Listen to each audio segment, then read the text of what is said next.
Okay, sa bouncer, kailangan malagyan ng bola ang lahat ng baso sa pamamagitan pagpapatalbog ng bola sa table.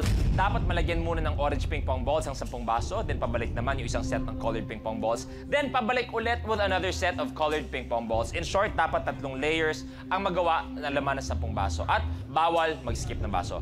Ito, comedy aside, anong mensahe mo for Brad bago tayo magsimula dito sa challenge na to? Good luck, ha. Isipin mo lang yung pang-tuition ng anak natin. Kailangan na yung tuition. Yung tuition eh. So yun, kaya mo yan, kaya mo yan. Ang intuition ko ngayon eh, makukuha ko to.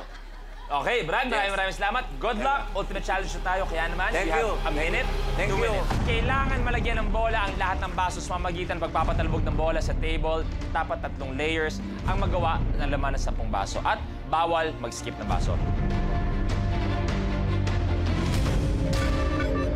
The game begins in 3, 2, 1.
Brad, meron ka pa rin 70,000 pesos. Congratulations.